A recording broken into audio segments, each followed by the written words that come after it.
On arrive un peu au clou du spectacle, si on peut parler de spectacle, avec la dernière table ronde sur l'enseignement des sciences, en particulier des mathématiques.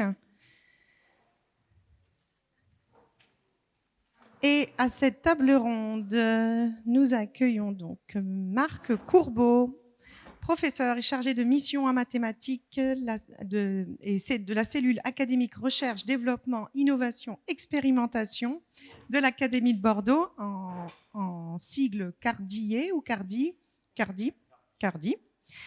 Merci beaucoup d'être parmi nous. Agnès Duranton, donc vice-doyenne du Collège des inspecteurs d'Académie IAIPR de l'Académie de Bordeaux, référente départementale pour les Pyrénées-Atlantiques, inspectrice de mathématiques, experte associée à l'Institut des hautes études de l'éducation et de la formation. Merci beaucoup d'être présente, Agnès. Luca Agostino, dont je vous ai parlé à l'ouverture de cet après-midi, professeur de mathématiques, formateur responsable Master 1 MEF de l'Académie de Versailles. Merci Luca pour l'idée, l'initiative, et merci d'être présent aujourd'hui. Et Lucia Serena Spezia, professeur de mathématiques et de physique au lycée Agnoletti de Sesto Fiorentino, en province de Florence, et référente du projet Liceo Matematica. Merci à vous quatre, je vous laisse la parole. Merci Nelly. Alors, merci de me laisser la parole pour initier cette troisième table ronde. Nous nous sommes déjà emparés de nombreuses questions précédemment, avec la première table ronde et l'enseignement des langues et cultures de l'Antiquité. Je me souviens notamment de votre intervention, Antonietta Marini, sur l'importance de construire dans les années à venir des échanges qui nous amènent à un niveau d'expertise plus important. Dans la deuxième table ronde, évidemment, avec les potentialités de l'ESABAC et de l'enseignement bilingue, on peut percevoir la force de ces mobilités Erasmus, qui sont déjà des propositions très intéressantes à analyser, à renforcer ces co-interventions internationales qui donnent des perspectives, évidemment, au-delà du simple échange de ressources, mais qui est fondamental. Et pour compléter cette réflexion, effectivement, la troisième table ronde devrait certainement converger vers des conclusions similaires et amener aussi peut-être un croisement, c'était l'idée de départ de Luca Agostino, un croisement des regards, une plus grande prise en considération de la façon dont les disciplines peuvent se nourrir les unes les autres et participer donc à l'élévation du niveau de formation sur le territoire de l'Union européenne. La construction d'une plus grande citoyenneté européenne au travers des contributions de chaque discipline, c'est vrai que c'est un thème qui est excessivement développé cet après-midi. Et merci beaucoup, Nelly en particulier, Mousse, d'avoir participé à l'organisation de ces tables rondes qui sont très enrichissantes. Alors, sans plus attendre, je vais donner la parole à Luca Agostino pour essayer de cibler davantage ces éléments de contexte nécessaires, les initiatives qui ont déjà été entamées en Toscane, en partenariat avec l'USB en particulier, l'USR, pardon, et même si le support, bien sûr, est passé par une clé USB, et je vous remercie par avance, voilà, de tout ce qui peut nous permettre de cibler des initiatives innovantes dans ce domaine. Luca Agostino, c'est à vous. Merci beaucoup, Marc.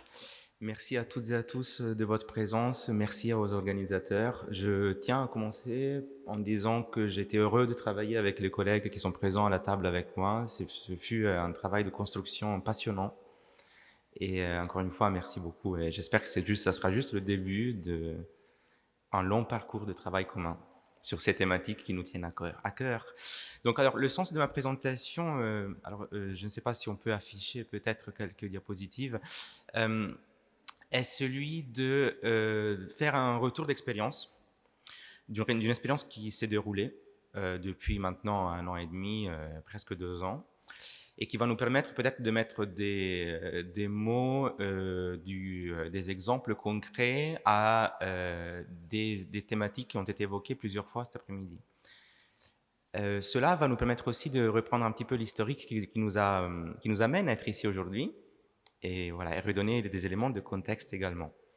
Alors, je ne sais pas si j'ai l'accès à la présentation ou pas. On me dit, le support Voilà. est en chargement. Donc, juste un petit mot de contexte que je tiens à dire parce que ce contexte a inspiré ma réflexion. C'est un contexte qui se base sur le cadre français, mais qui met au centre de la diapositive un symbole que tout le monde aujourd'hui, un logo que tout le monde aujourd'hui connaît, et qui est fondamental. C'est le programme Erasmus, et notamment son programme septennal qui a commencé en 2021, et qui permet une grande, disons, autonomie des établissements scolaires pour monter des mobilités à l'initiative des enseignants. Et c'est ça qu'il faut souligner en début. Cela, en France, s'inscrit dans un cadre politique et qui est très riche du point de vue de la coopération. D'une part, je souhaite citer le rapport Sicurel qui s'intitule « Faire de l'école le cœur battant de l'Europe », 2018, qui met au centre cette idée de la formation des enseignants en Europe par le partage d'expériences et le croisement de regards. Et d'autre part, vous le savez, la France préside le Conseil de l'Europe jusqu'au mois de juin.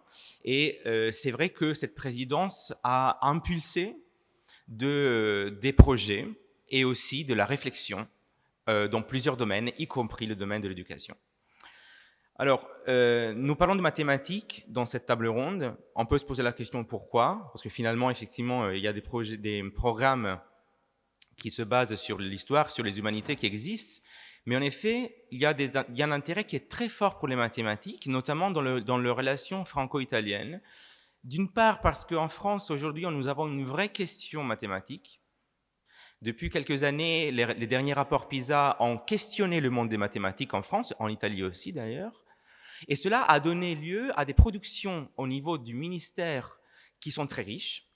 Par exemple, les 21 mesures pour l'enseignement des mathématiques, 2018, ou le plan mathématique qui est actuellement déployé dans les établissements scolaires, secondaires tout particulièrement, mais en primaire aussi, beaucoup en primaire en réalité.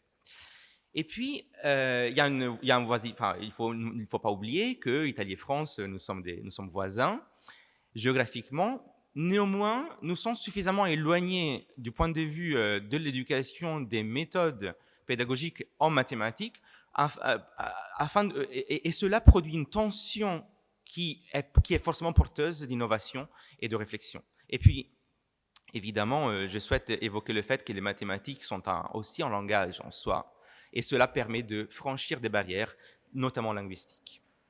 Donc, au sujet de l'historique, donc la diapositive est un peu dense.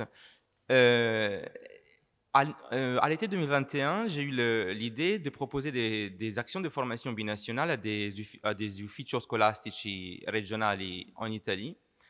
L'idée était de sensibiliser les enseignants par la comparaison des systèmes éducatifs, de leur permettre de découvrir des pratiques pédagogiques et des choix didactiques, et puis d'expérimenter. C'est peut-être cette dernière partie qui va être au cœur de notre réflexion, c'est-à-dire que observer, c'est bien, comprendre, c'est bien aussi, mais expérimenter dans les classes, c'est peut-être le jalon qui deviendra fondamental les prochaines années.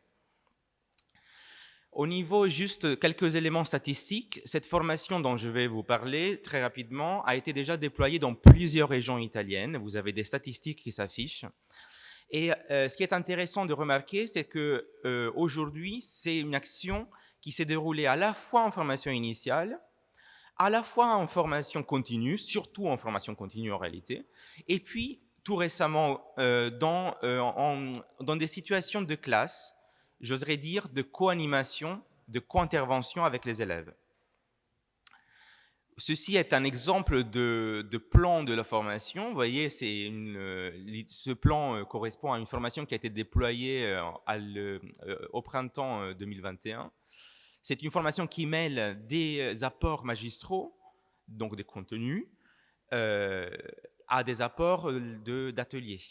Donc à un travail d'atelier où les enseignants peuvent construire justement des actions pédagogiques pour leurs élèves en s'inspirant, en essayant de mettre en pratique les idées qui ont été proposées lors des moments plus magistraux.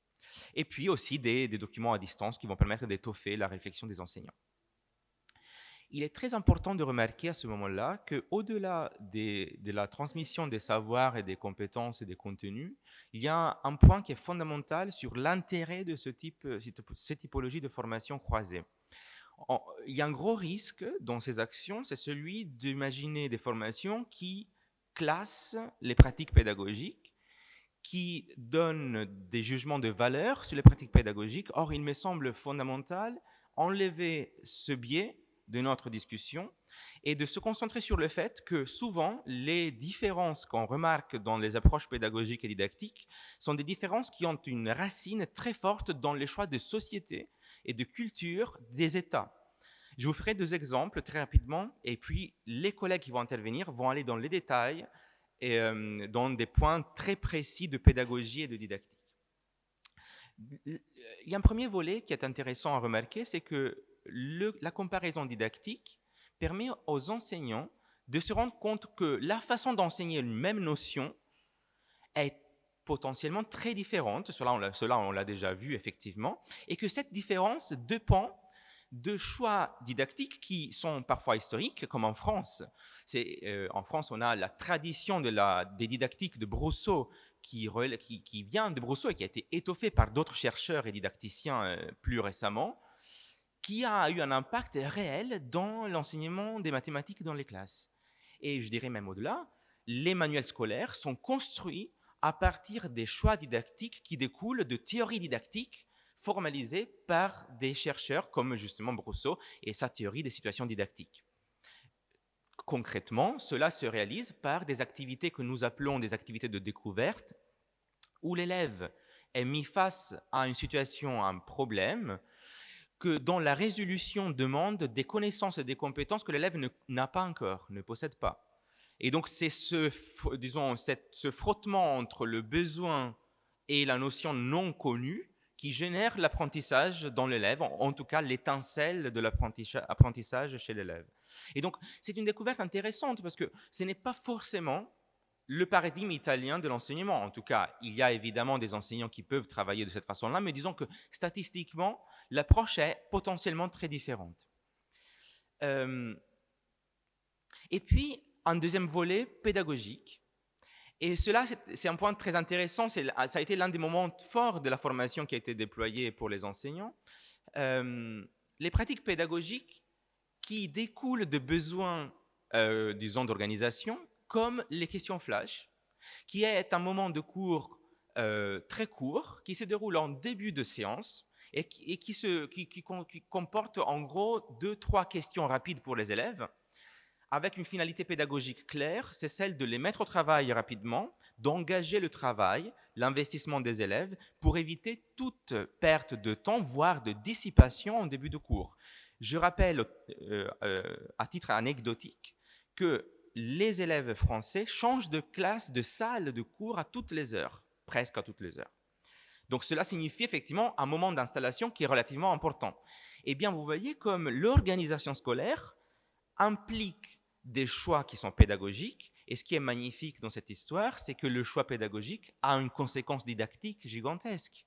La question flash est l'occasion d'anticiper des difficultés qu'il y aura peut-être dans le cours et que l'enseignant ne veut pas qu'elle parasite le travail pendant l'heure de cours de maths, et en même temps, potentiellement, de révision des cours précédents afin de faciliter, disons, l'apprentissage de nouvelles notions.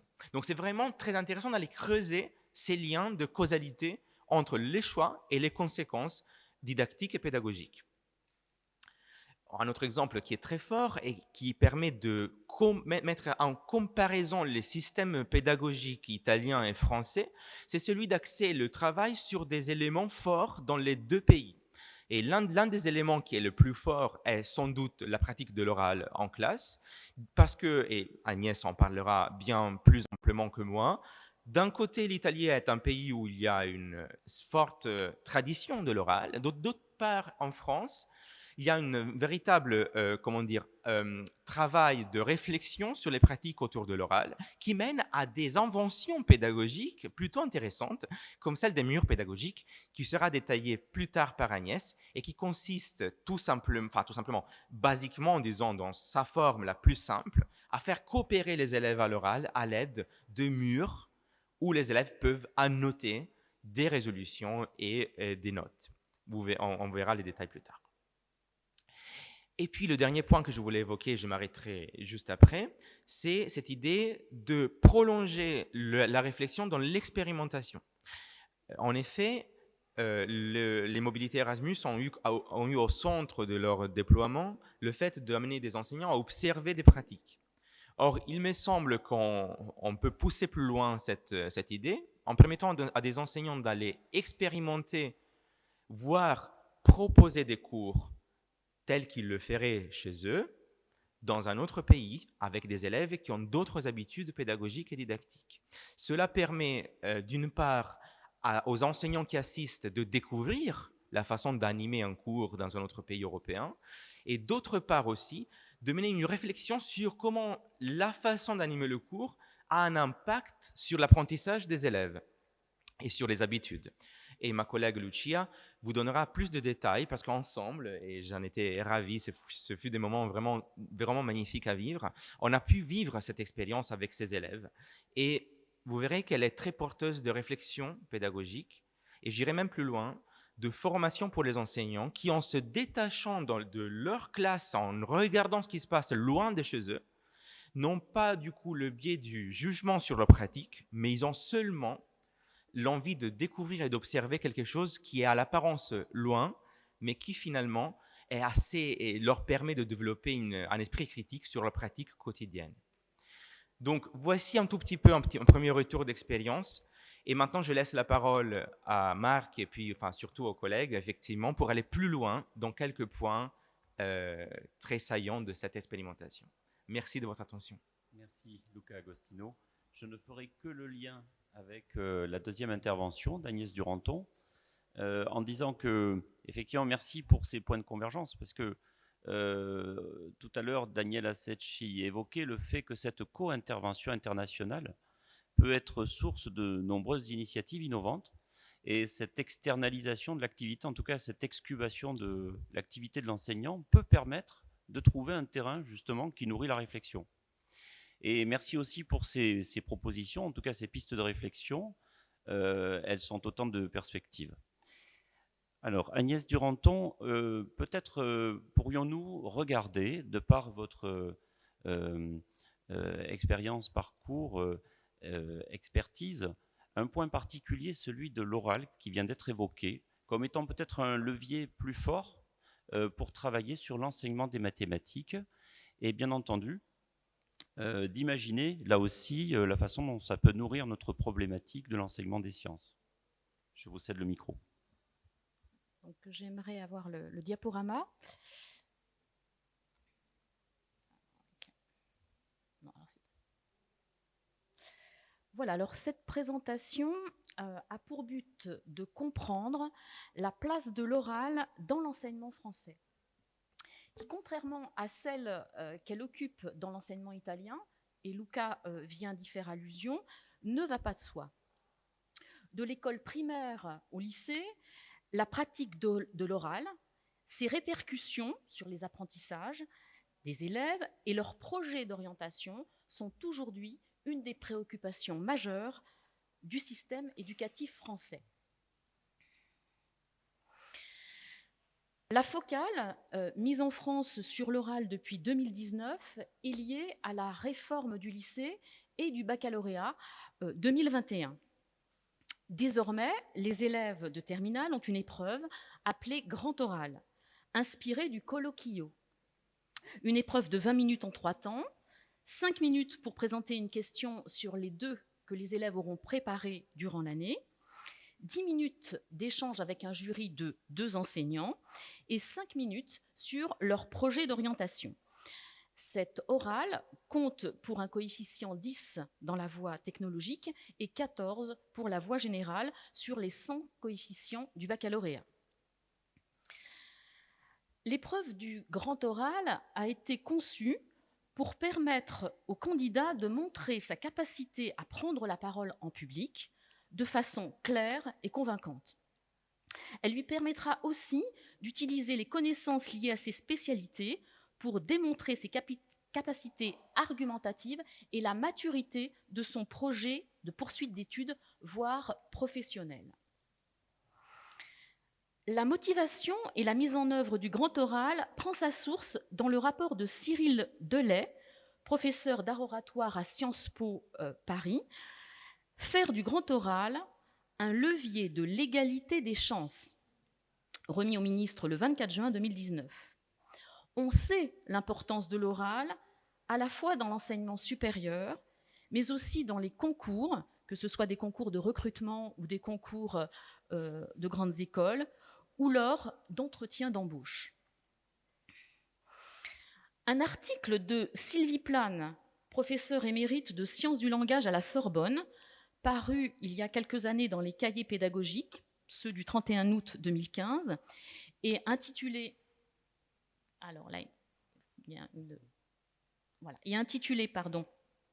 Pourquoi l'oral doit être enseigné, est préfigurateur de tout ce qui a été mis en place autour de l'oral depuis 2019 et explique pourquoi l'oral a été délaissé au profit de l'écrit. Je vous encourage à lire le commentaire de Sylvie Plane qui est sur cette diapositive et qui explique beaucoup de choses. Sans reprendre l'intégralité de l'article, et pour faire le lien avec la notion d'égalité des chances du rapport de Cyril Delay, il faut comprendre que l'oral est un marqueur social, que les traits phonologiques renseignent sur l'appartenance du locuteur à un groupe social ou générationnel et peuvent engendrer des présupposés sur les possibilités à évoluer.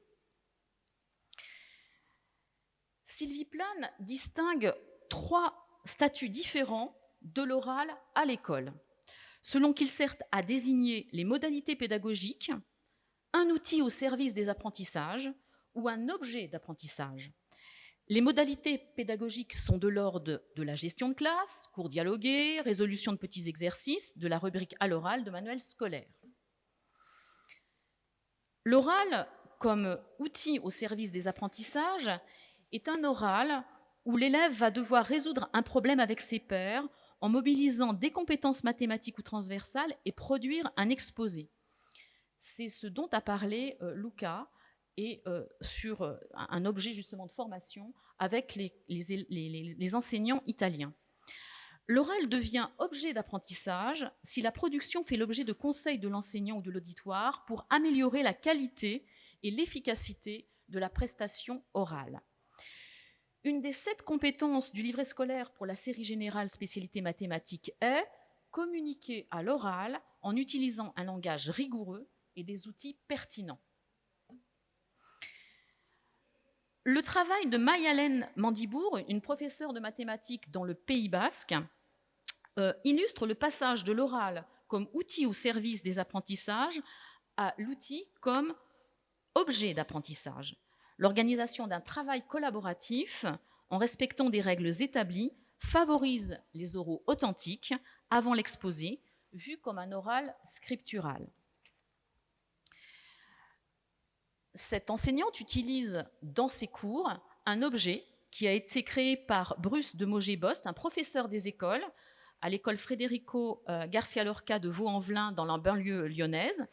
Cet objet, c'est le tétraèdre. Alors, il y a un jeu de mots, objet à poser sur la table, qui est là pour créer une dynamique de recherche au sein des groupes, mais aussi au sein de la classe. Il crée un esprit d'entraide et devient alors un outil de différenciation. Il permet à la fois de travailler les compétences mathématiques et les compétences du socle. Mayalène Mandibour s'intéresse à tous les aspects du travail collaboratif. De ce fait, elle enseigne l'oral aux élèves à la fois en tant qu'émetteur, comme on peut le voir sur l'affiche à gauche, mais aussi en tant que récepteur, comme on le voit sur les affiches du centre et de droite. Elle crée ainsi une relation de confiance au sein de ces classes et développe la bienveillance nécessaire à la pratique de l'oral. Enseigner l'oral nécessite d'en comprendre les enjeux et d'identifier les situations favorisant son apprentissage. Comme on a pu le voir dans les exemples précédents, et comme il est écrit dans le rapport Delay, la dimension orale suppose une pédagogie qui permette la prise de risque, la participation, l'exposition devant les autres, par une forme de bienveillance et de confiance. Les professeurs de lycée doivent préparer dès la première l'épreuve du grand oral, mais cette préparation ne doit pas occulter le travail à entreprendre dès l'école primaire sur les oraux authentiques. L'inspection pédagogique régionale de mathématiques de Bordeaux, respectant les recommandations de Sylvie Plame, que vous pouvez lire sur la diapositive, a proposé cette année aux professeurs de lycée une formation intitulée « L'oral en mathématiques de la seconde à la terminale ». Les objectifs de cette formation étaient de proposer des modalités concrètes et des outils pour intégrer efficacement l'oral dans et hors la classe au quotidien, pour travailler les compétences orales en mathématiques et les évaluer, et enfin pour accompagner les élèves vers le grand oral du baccalauréat. La place de l'oral est inscrite dans les programmes français. Et donc, ces programmes décrivent les différentes situations pour les faire vivre.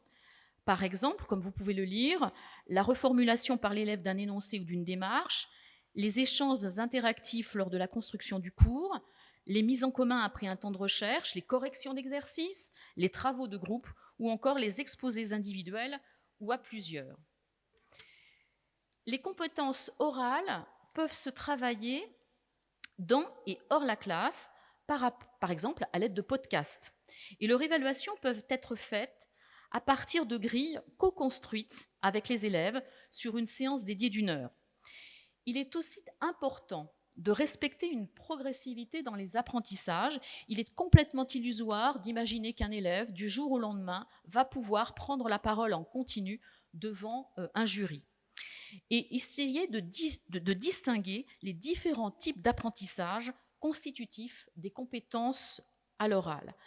Ceci est très important parce que les professeurs de mathématiques, contrairement aux professeurs de langue, ne sont pas habitués à travailler justement les compétences orales comme le ferait un professeur de langue.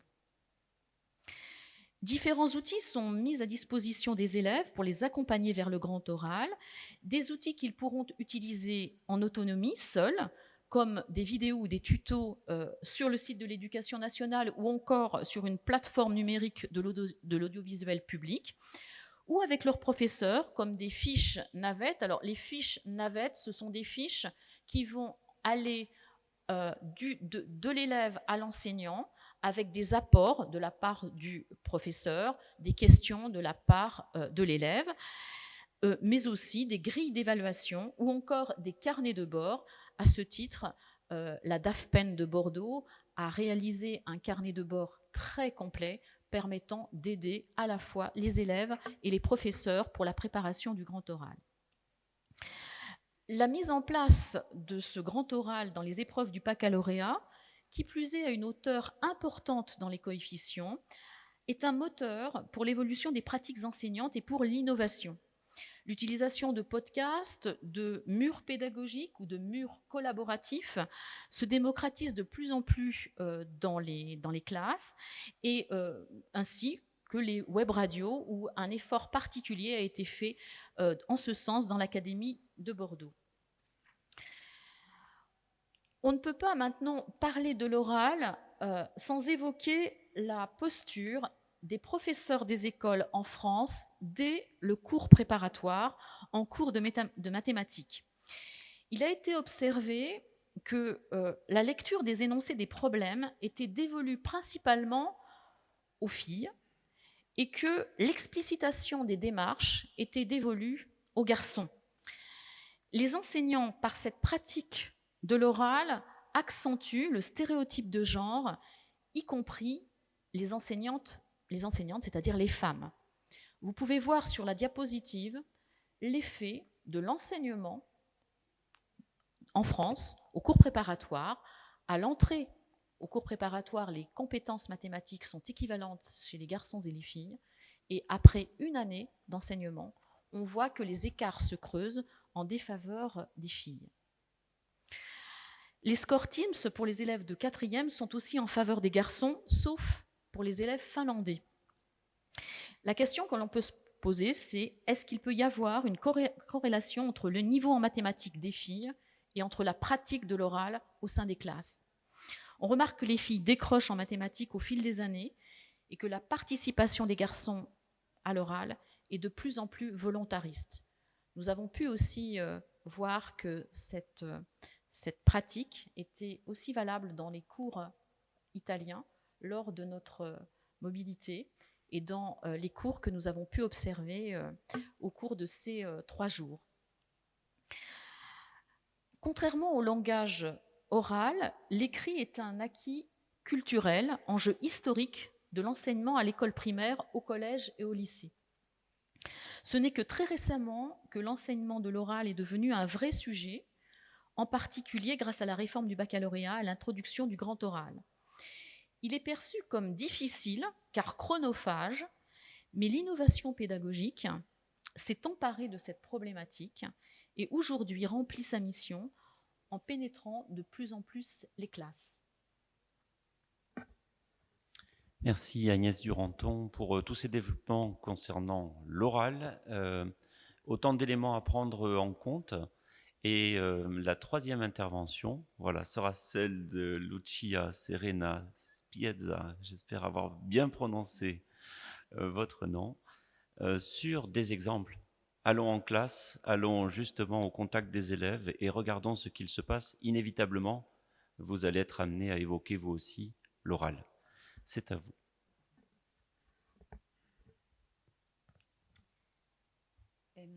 Inizio precisando che io ho partecipato, grazie all'invito della professoressa Marini, a questo corso binazionale che Luca ha svolto ad aprile del 2021. Nonostante io appunto non conosca il francese, ero molto curiosa di confrontarmi con i 2 sistemi, i 2 metodi di insegnamento della matematica in Italia e in Francia. E ho avuto modo di osservare che ci sono delle pratiche che in Francia sono comuni e che in Italia invece non sono molto diffuse, ma che, sulle quali anche nel nostro istituto ci stiamo interrogando da tanti anni, cioè di innovare l'insegnamento della matematica per come dire, rendere più efficace questo insegnamento, quindi considerando un approccio, provando ad avere degli approcci diversi. Per l'occasione ho colto appunto un suggerimento di ok, le slide please. Dunque ho colto un suggerimento di Luca che è venuto durante appunto questo corso per proporre proprio in quel periodo ai miei studenti un problema sulla sezione aurea, o meglio un approccio al numero d'oro presentandolo in situazioni molto diverse fra loro e situazioni molto diverse che però conducevano allo stesso risultato. E questo numero d'oro, che come ben sappiamo compare in tante situazioni nell'arte, nella matematica e nella natura soprattutto, viene proposto attraverso una scheda di lavoro in cui ci sono 3 esercizi diversi che possono essere svolti con 3 modalità diverse. I ragazzi possono scegliere lavorando in gruppo. un esercizio sul rettangolo aureo, che è quello appunto che si ritrova anche sul timpano, nel Partenone, nella facciata del Partenone e anche sulla facciata del palazzo di Palazzo Vecchio, insomma un po' dappertutto. Uno sul problema dei conigli di Fibonacci, il famoso problema dei conigli di Fibonacci, quindi la serie di Fibonacci, un altro sulle frazioni continue. Gli studenti all'inizio sono apparsi molto curiosi, sono sempre molto entusiasti di lavorare in gruppo e sono stati molto curiosi e molto motivati nel cercare una strategia risolutiva e concentrati sia sul calcolo che sulla scoperta. Quando poi hanno scoperto questo numero aureo venire fuori dalle prime situazioni molto diverse fra loro, alla terza situazione erano un po', come dire, ormai non demotivati, ma meno interessati alla scoperta. Questo ci ha fatto riflettere sul fatto che molto spesso questa attività, che aveva come obiettivo principale proprio quello di mostrare come da diverse situazioni si possa arrivare allo stesso risultato e come sia importante in realtà esaminare una stessa cosa da diversi punti di vista, per molti ragazzi può essere invece un distrattore, diciamo, un effetto secondario anche meno interessante, una volta appunto scoperta la novità.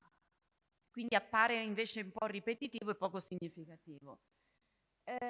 Sempre dal confronto con l'attività svolta con Luca, è emersa queste cose di cui parlava Luca prima, le question flash, cioè le domande veloci poste all'inizio della lezione o per anticipare, per proporre il problema che poi verrà affrontato durante la lezione o per rivedere qualcosa già fatto.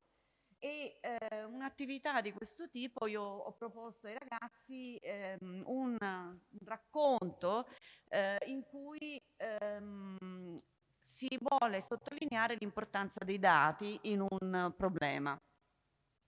Due amici si incontrano dopo tanto tempo che non si vedevano dai tempi del liceo e si raccontano un po' come sono andate le cose nel tempo.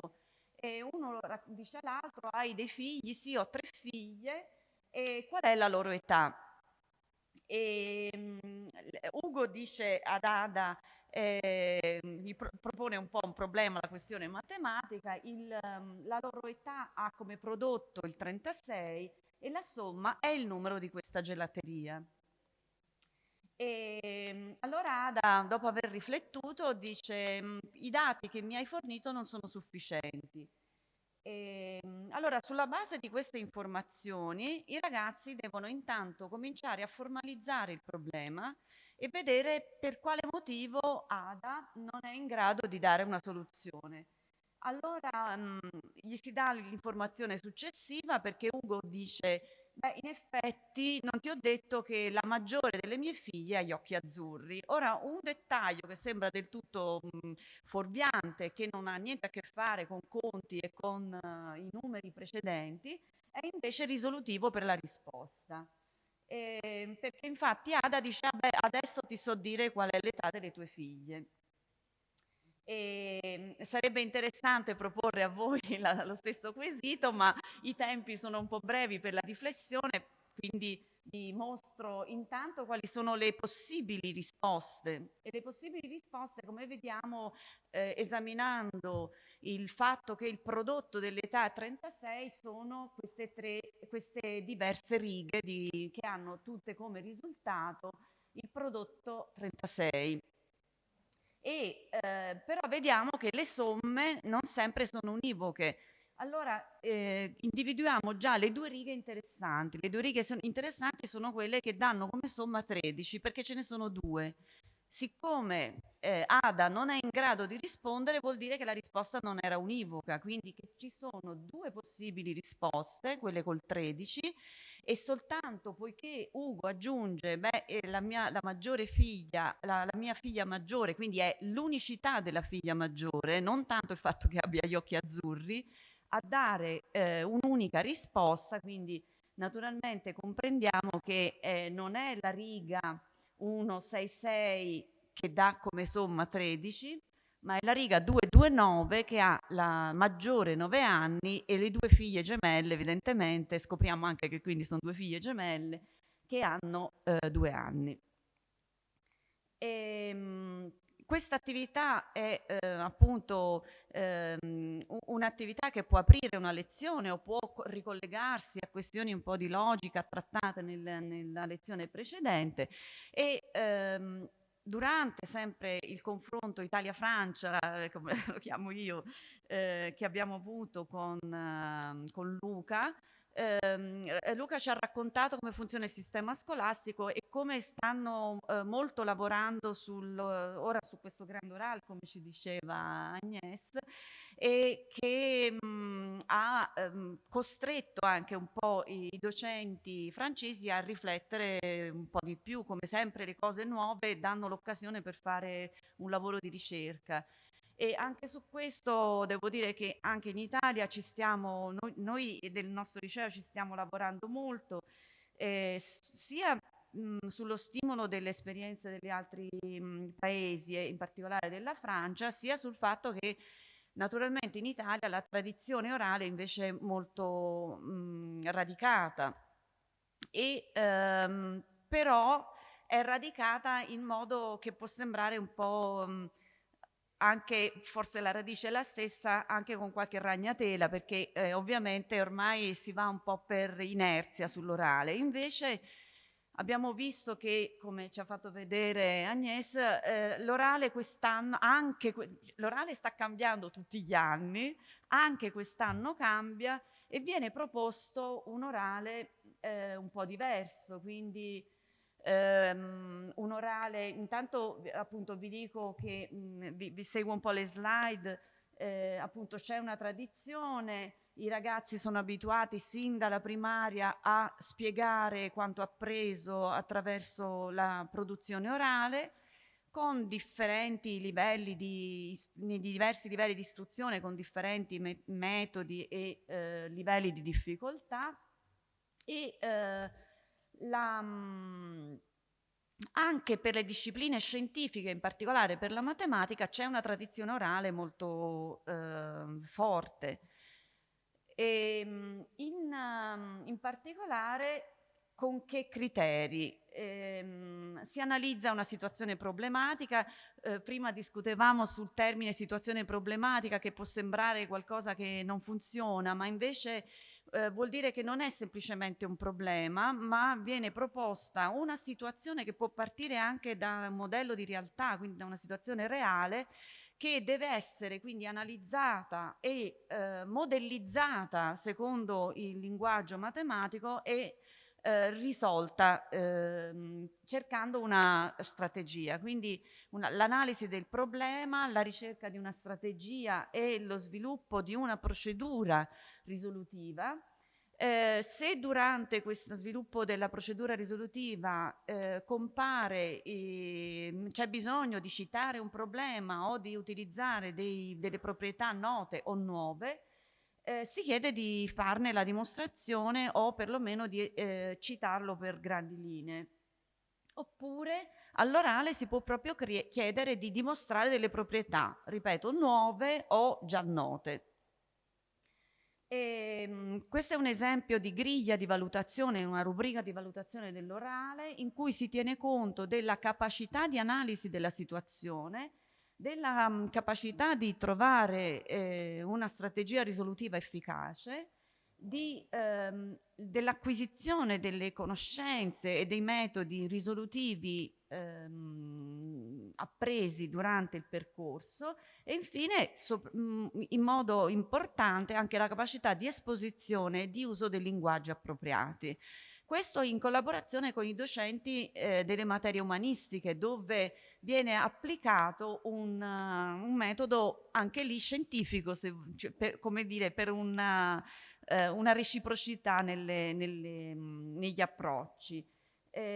Questo però, come dicevo, c'è anche un'innovazione, ci sono nuove metodologie che si cerca di applicare in collaborazione con i colleghi delle altre discipline e che stiamo sperimentando. Alcune sono quelle di ricercare i ragazzi su un tema del materiale, presentare al docente e alla classe quanto scoperto attraverso diversi strumenti di presentazione, come abbiamo visto per esempio presentazioni utilizzando Genially o non so, per esempio le presentazioni PowerPoint e cose varie, anche dei video. E questo tipo di lavoro è fatto in collaborazione è fatto anche in piccoli gruppi. Qui ci sono degli esempi che poi non credo ci sia il tempo di vederli, però per esempio sul tema che prende spunto da problemi dall'agenda 2030 sulle dipendenze, e in particolare sulla ludopatia, il gioco d'azzardo, i ragazzi hanno preparato alla fine del percorso cose diverse, per esempio un escape room, oppure un gioco che può produrre questa dipendenza, o anche semplicemente una presentazione partendo da un film che abbiamo visto, un film che si chiama 21 sul gioco d'azzardo, appunto questo sul blackjack. E allo stesso tempo con i colleghi delle varie discipline nel consiglio di classe si è affrontato per esempio il tema della divulgazione scientifica su diversi piani, non solo quello matematico, ma soprattutto il rapporto fra scienza e società, e come va divulgata la scienza. Si è analizzato il manuale del piccolo divulgatore, perché nella divulgazione è importante il rigore, ma anche il linguaggio che deve essere vicino a chi poi all'utente, diciamo, coinvolgendo, come dicevo, un po' tutte le discipline del consiglio di classe. Qui per esempio un confronto tra Galileo e la lingua nel Seicento e invece Newton e Locke nella Royal Society, la rivoluzione industriale e le macchine termiche per quanto riguarda la fisica. E per quanto riguarda la matematica, nascono con le innovazioni i diversi sistemi elettorali. Abbiamo affrontato i sistemi elettorali non solo perché i ragazzi votano anche per gli organi collegiali, ma anche perché attraverso lo studio dei sistemi elettorali si vede come una buona conoscenza può permettere di fare poi delle buone scelte. Quindi, citando il teorema di Arrow, per Scienze si è organizzato un dibattito, dopo aver opportunamente preparato i ragazzi, di attualità tra i favorevoli e contrari al vaccino.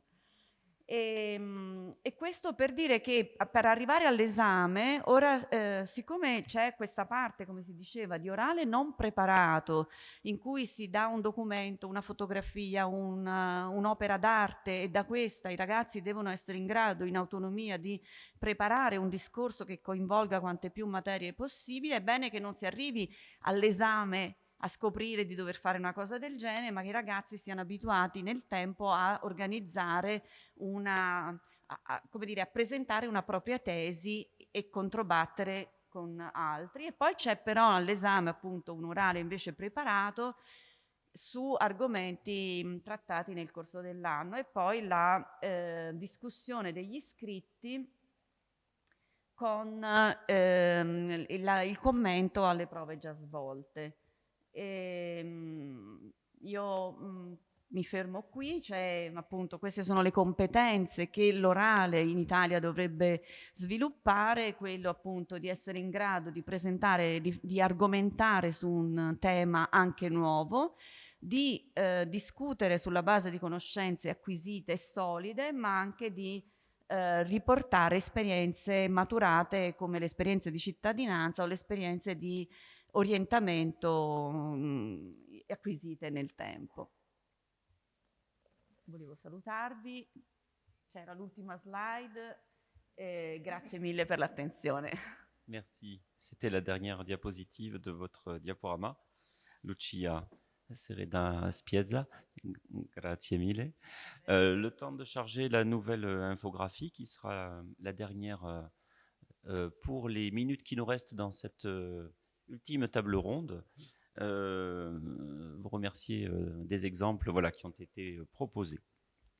Alors, nous allons vous proposer pendant quelques instants de nous arrêter sur ce qui vient d'être dit, des documents de synthèse, mais avec, bien sûr, et vous nous en excuserez, le risque de la simplification. C'est tout simplement pour essayer de voir quel a été le fil conducteur aussi de nos échanges, pour déboucher ensuite sur un certain nombre de perspectives. Et elles sont évidemment l'expression des besoins qui ont été précédemment évoqués par les intervenants. Alors, Luca Agostino, vous avez d'abord insisté sur la nécessité de créer un contexte favorable, à la fois en France et en Italie, pour que la réalisation... Excusez-moi, je vais déplacer le micro. Voilà, des développements sur l'enseignement des mathématiques puissent se concrétiser véritablement. Aborder une approche nouvelle et se rapprocher de pays, mais bien sûr au sein d'un réseau qui, lui, est beaucoup plus vaste.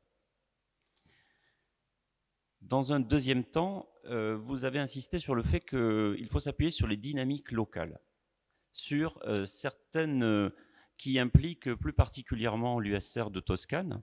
Et ces propositions sont intéressantes pour enrichir, elles aussi, la réflexion sur la formation des enseignants.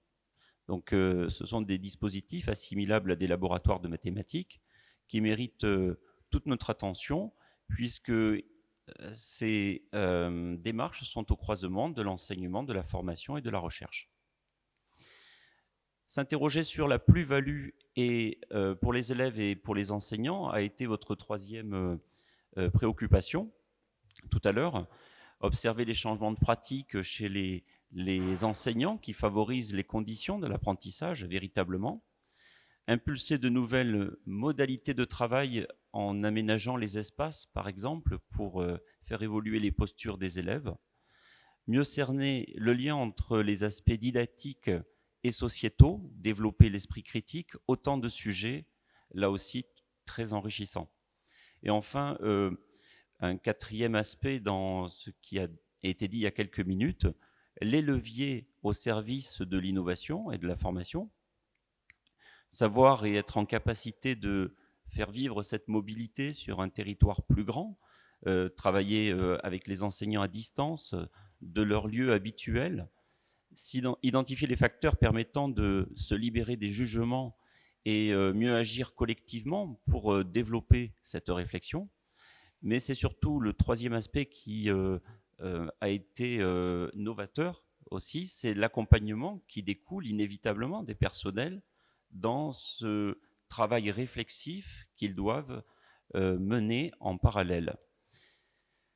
Si bien que, effectivement, le cœur de ce qui est peut-être le plus à même de nous inspirer se trouve au niveau des expérimentations, et elles sont de toutes sortes, à la fois dans l'utilisation des murs collaboratifs, on l'a entendu, pour aborder la question de l'oral, aménager les espaces et mettre en place des co-interventions internationales. C'est tout autant de propositions que nous pouvons effectivement essayer de développer.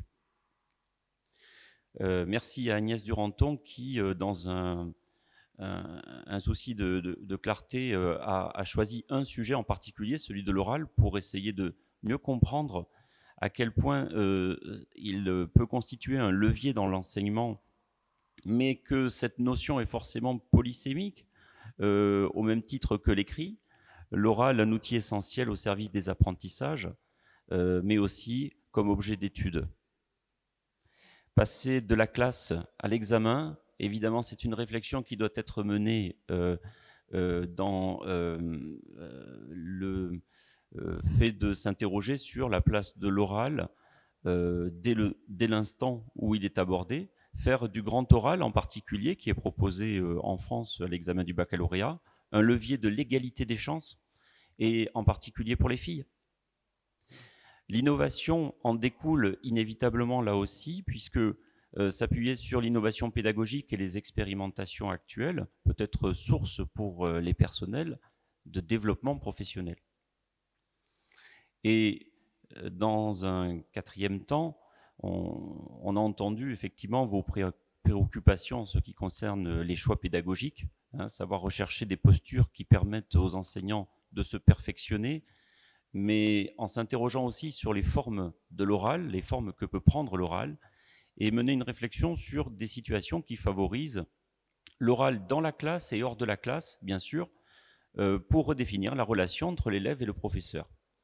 Donc une pédagogie axée sur la confiance avant tout, et vous avez pu mettre l'accent sur des leviers au-delà de cette première approche sur l'oral vers la formation en essayant de penser cette formation des enseignants tout au long de la scolarité de l'élève, de la petite classe jusqu'à l'examen final de la scolarité secondaire, observer les nuances également au sein des différents territoires de l'Union européenne. Dans la troisième intervention, merci à Lucia Serena Spiezza de nous avoir donné quelques situations problématisées, autant d'exemples clairs pour comprendre quels sont les enjeux, comment interpréter justement dans le secondaire cette difficulté qu'ont les élèves et leur rapport au calcul dès l'instant où l'interprétation de l'activité est en question.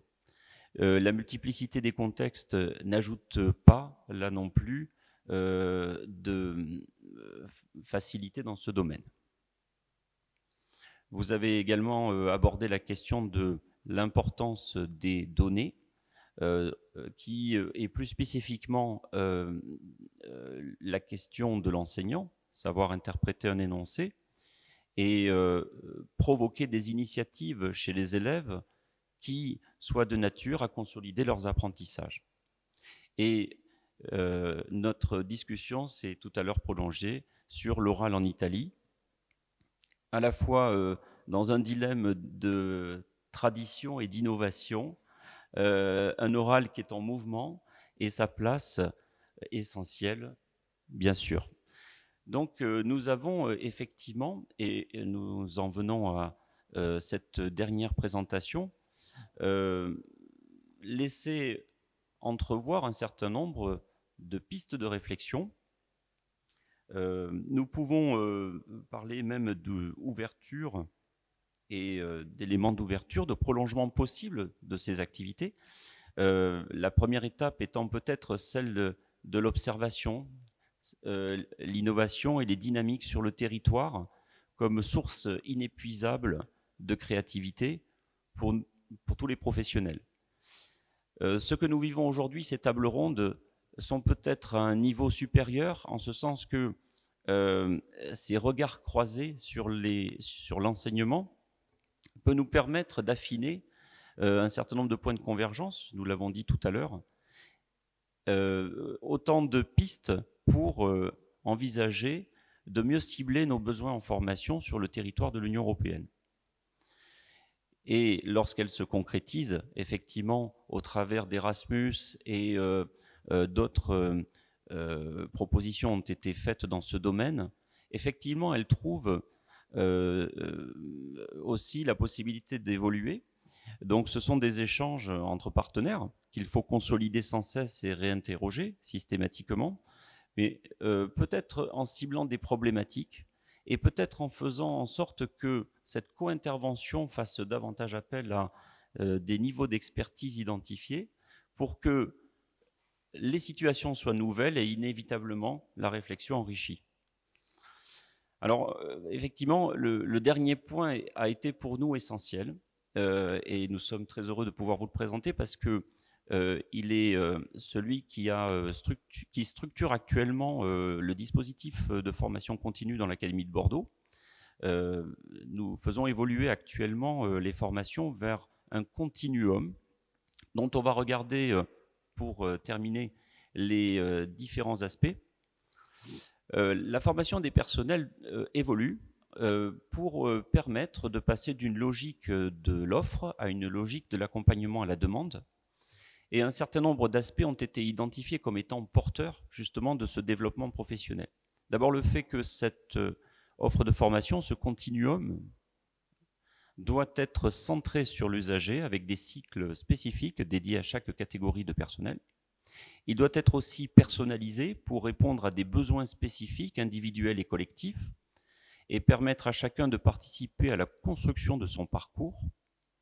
Il doit être aussi de proximité grâce à un déploiement sur tout le territoire pour être au plus près de l'environnement de travail des personnels, activable à tout moment dans l'année tout au long de sa carrière en fonction de la disponibilité de chacun, transversale pour créer une culture professionnelle commune à tous les acteurs de l'éducation, et qualifiant diplômant pour faire reconnaître et valoriser les nouvelles compétences en lien avec les universités, les instituts de formation, autant de perspectives. Et merci d'avoir de votre attention dans ce domaine et des échanges constructifs que nous avons eus pour illustrer ces propos. Sur ces mots se termine la 3e table ronde. Merci à tous. Bravo, merci beaucoup. Nelly, je vous redonne la parole. Bravo. Merci infiniment pour toutes ces interventions. Je remercie très sincèrement tous les intervenants des 3 tables rondes, parce que sans vous, les tables rondes n'auraient pas eu lieu. Donc, merci infiniment pour votre expertise et votre enthousiasme aussi à participer à ces tables rondes. Je précise pour les personnes qui nous suivent via Zoom que ces 3 tables rondes sont enregistrées et qu'elles seront prochainement disponibles sur le site de l'Institut français italien et peut-être sur aussi le site de l'Ufficio Scholasticus de l'école. Voilà, vous serez informés de... Voilà. J'ai jeté un œil rapidement pendant que vous parliez sur le chat. Grand succès. Donc voilà, c'est un dialogue qui a énormément plu, les échanges constructifs et je pense que les tables rondes, l'enregistrement est très attendu. Vos présentations aussi, mais ça on verra par la suite s'il y a la possibilité de les transmettre. Merci infiniment. Je vais peut-être passer la parole à Madame Pezzati qui veut peut-être saluer. Et merci encore de votre accueil dans l'établissement. Merci.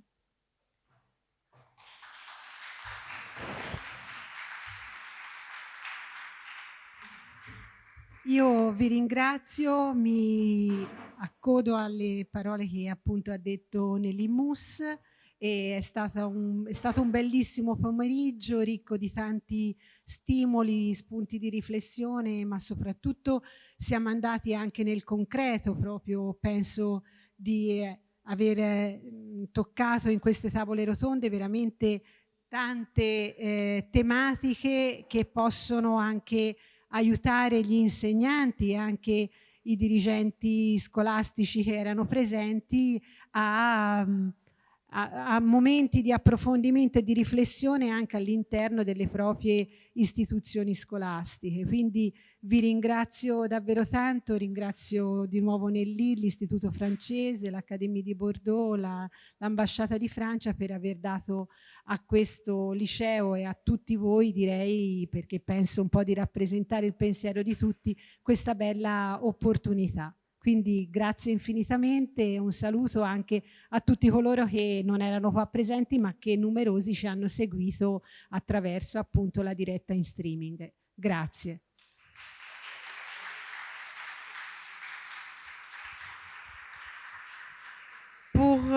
Pour conclure, je voudrais remercier toutes les personnes ici présentes jusqu'au bout, qui ont écouté avec passion et enthousiasme tous les échanges qui ont eu lieu, qui ont été vraiment très, très enrichissants et très porteurs sur la coopération franco-italienne et je dirais au-delà sur la coopération européenne en général, puisque nous avons vu que les dispositifs binationaux existent évidemment en Allemagne également, en Espagne également avec le Bachibac, la Bibac.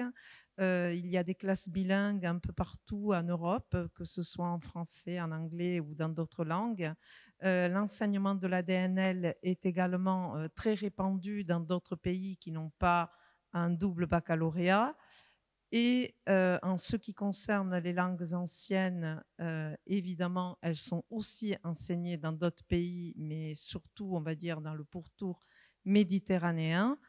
Ce que je voudrais ajouter, ça a été dit, mais je crois que vraiment nous devons veiller à ce que ce soit encore plus développé et la présence du personnel de l'Académie de Bordeaux aujourd'hui l'illustre. C'est la grande chance que nous avons aujourd'hui par rapport à ceux qui sommes de l'ancienne génération, de pouvoir bénéficier des projets Erasmus+. Je crois qu'on ne le dit jamais assez. Nous sommes actuellement dans la nouvelle programmation, donc 2021-2027. Je le répète parce que malgré les efforts de l'Indire en Italie, je trouve qu'il y a encore beaucoup de marge de manœuvre dans ce champ-là pour développer tout ce qui peut être mobilité, non seulement des enseignants, comme ça a été dit, mais également des cadres, des dirigeants, des inspecteurs.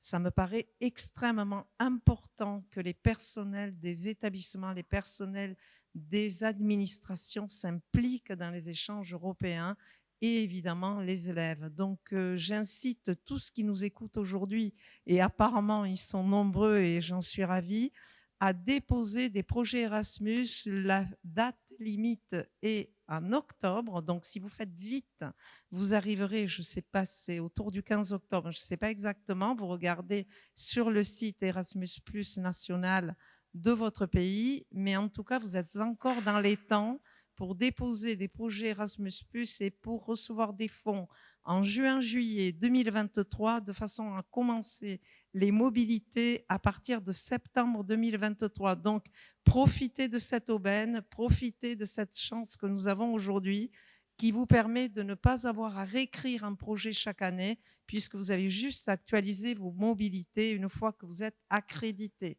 Donc, ça, c'est vraiment une manne à laquelle nous participons tous, les pays européens, puisque c'est l'argent des contribuables de chacun des pays qui est alloué à ces projets éducatifs.